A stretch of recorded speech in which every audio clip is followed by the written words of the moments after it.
ذوالقعدہ چل رہا ہے، آج 23 تاریخ ہو گئی، 7 دن بعد اگلا مہینہ شروع ہوگا ذوالحجہ کا۔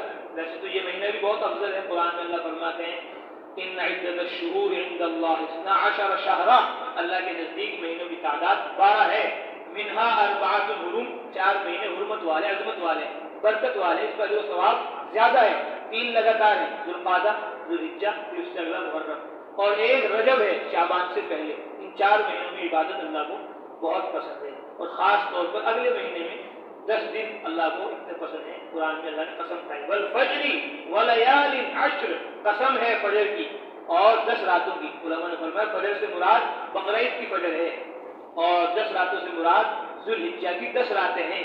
ہر رات شب قدر کے برابر ہے، ایک رات شب قدر کی 1000 مہینوں سے افضل ہے، اس کو ڈھونڈنا پڑتا ہے، رمضان میں اعتکاف کرنا پڑتا ہے، کسی کو ملتی ہے کسی کو نہیں ملتی، لیکن یہ راتیں ہر رات شب قدر کے برابر ہے، اور ہر دن 1000 دن کے برابر ہے۔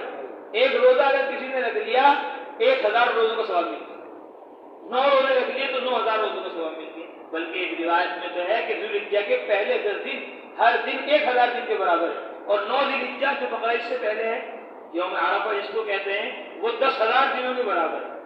8 روزے یہ اور 1 روزہ وہ، اور اگر کسی نے رکھ لیا تو گویا اس نے 18,000 روزے رکھے، اور جو راتوں میں جاگ لیا گویا اس نے 10 شب قدر حاصل کر لی، اور ایک شب قدر 1000 مہینوں سے زیادہ افضل، اعلیٰ اور بہتر ہے۔ اس لیے اللہ کو سب سے زیادہ محبوب اور پسندیدہ جو عبادت ہے اس 10 دنوں میں، افضل ایام دنیا، حدیث میں ہے کہ دنیا کے افضل ترین دنوں میں سے یہ 10 دن ہیں۔ ذوالحجہ حج والا مہینہ، الحج اشہر معلومات، کے حج کے مہینے متعین ہیں، شوال، ذوالقعدہ اور ذوالحجہ کی 10 دن۔ اتنے بندے پہنچ گئے حج، تو جس طرح وہ پہنچے اس طرح ہمیں بھی پہنچنا ہے، اور اس کی دعوت دینی، نماز کی بھی دعوت دو، روزے کی بھی دعوت دو، حج کی بھی دعوت دو، زکات کی بھی دعوت دو، جتنی دعوت دی جائے گی اتنا ہی دین زندگی میں آئے گا۔ اور 10واں دن جو ہے بقرہ عید کا، اور میں اس دن اللہ تعالیٰ کو خون بہانے سے زیادہ کوئی چیز پسند نہیں، اس میں خون بہانا اللہ کو سب سے زیادہ پسند ہے، محبوب ہے۔ ابراہیم نے تو بیٹے پہ چھری چلا دی تھی، تمہیں بیٹے پہ چھری نہیں چلانی، تمہیں دمبے پہ چلا دو، بکرے پہ چلا دو، تو اللہ تبارک و تعالیٰ خون کا قطرہ گرنے سے پہلے ہی قبول کر لیں گے قربانی کو، اور ہر بار کے بدلے ایک نیکی اللہ تبارک و تعالیٰ عطا فرمائیں گے۔ تو اس لیے سب نیت کرو، ارادے کرو کہ انشاءاللہ قربانی بھی کریں گے۔ رسول اللہ صلی اللہ علیہ وسلم رمضان میں بھی تبلیغ میں جا رہے ہیں، جہاد میں جا رہے ہیں، اور قربانی کے موقع پر بھی صحابہ فرماتے ہیں ہم ایک دفعہ سفر میں تھے، بقرہ عید کا موقع آ گیا۔ کون سا موقع آ گیا؟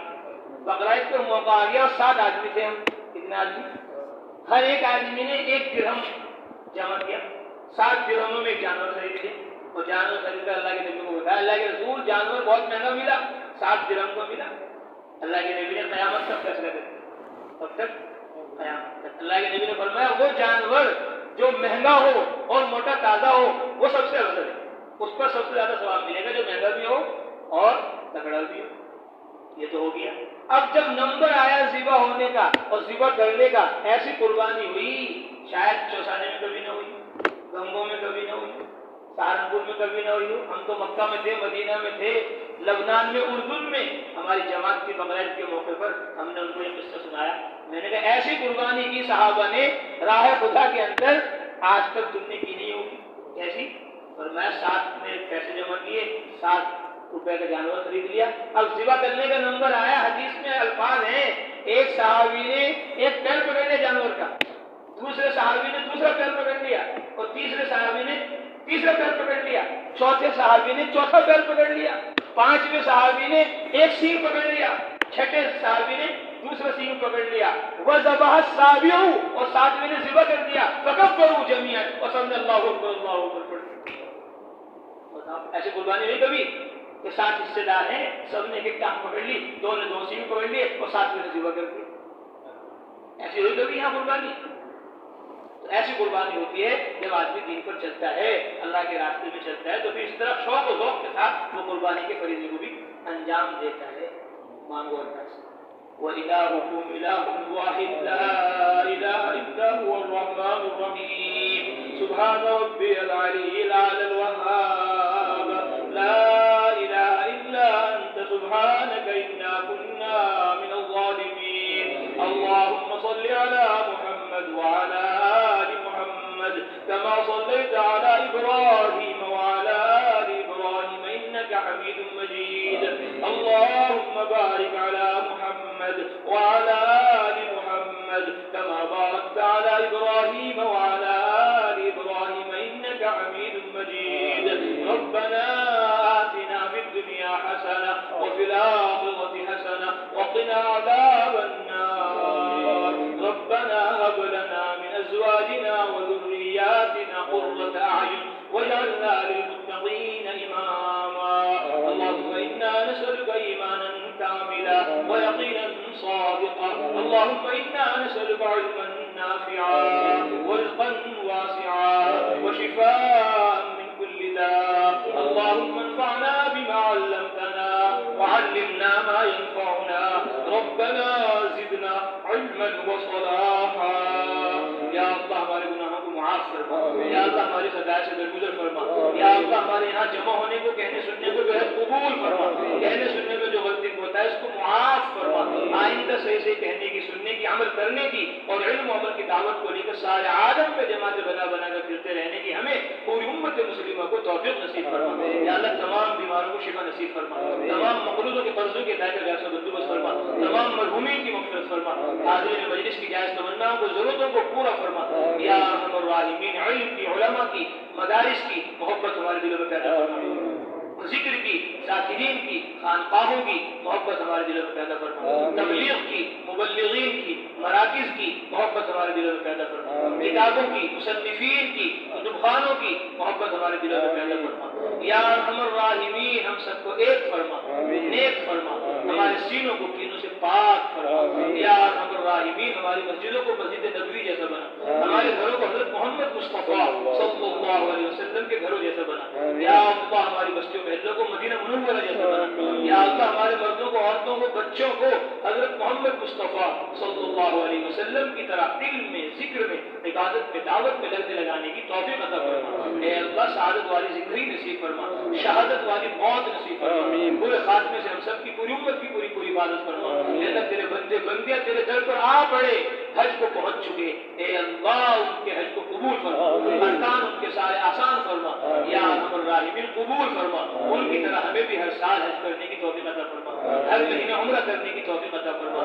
بیت المقدس کی حاضری بھی مولا ہمارے لیے مقدر فرما. وہاں کے مسلمانوں کی مدد فرما نصرت فرما. اپنی غیب تعداد شامل حال فرما. ظالموں کو مجرموں کو ہدایت عطا فرما. مولا اگر ان کی قسمت میں ہدایت نہیں ہے انہیں زیر و زبر فرما. نیست و نابود فرما. جیسے آپ نے فرعون کو پکڑ لیا قوم عاد قوم سمود کو سبق سکھلا دیا آج کے ظالموں مجرموں کو بھی سبق سکھلا دیجیے. اے اللہ مدارس کی حفاظت فرما. مساجد کی حفاظت فرما. خانقاہوں کی حفاظت فرما. اے اللہ اوقاف کی قبرستانوں کی حفاظت فرما. یا ارحم الراحمین ہم نے جو مانگا وہ بھی عطا فرما. جو مانگنے سے رہ گیا وہ بھی عطا فرما. جو لڑکے لڑکے ابھی نکاح ہیں اے اللہ ان کو نیک جوڑے عطا فرما. جلد از جلد ان کی شادی کے فیصلے فرما. جو جوڑے اولادوں کے متمنی ہیں انہیں نیک صالح اولاد عطا فرما. اے اللہ جو ماں باپ اپنی اولادوں سے پریشان ہیں اے اللہ ان کی اولادوں کو ان کی آنکھوں کی ٹھنڈک بنا. ان کو ماں باپ کی خدمت کرنے والا بنا. ماں باپ کو بچوں کی تربیت کرنے والا بنا. مولا ہم نے جو مانگا وہ بھی عطا فرما. جو مانگنے سے رہ گیا وہ بھی عطا فرما. یا ارحم الراحمین موت کی سختی آسان فرما. قبر کے حشر کے عذاب سے ہماری حفاظت فرما. ہمیں پوری امت مسلمہ کو جہنم سے نجات عطا فرما. ہمیں پوری امت مسلمہ کو جہنم سے نجات عطا فرما. ہمیں پوری امت مسلمہ کو جہنم سے نجات عطا فرما. ہمیں پوری امت مسلمہ کو جنت الفردوس میں داخل فرما. ہمیں پوری امت مسلمہ کو جنت الفردوس میں داخل فرما. ہمیں پوری امت مسلمہ کو جنت الفردوس میں داخل فرما. اللهم انا نسألك من الخير كله عاجله واجله ما علمنا منه وما لم نعلم ونعوذ بك من الشر كله عاجله واجله ما علمنا منه وما لم نعلم. نسألك الجنة وما قرب إليها من قول أو عمل ونعوذ بك من النار وما قرب إليها من قول أو عمل.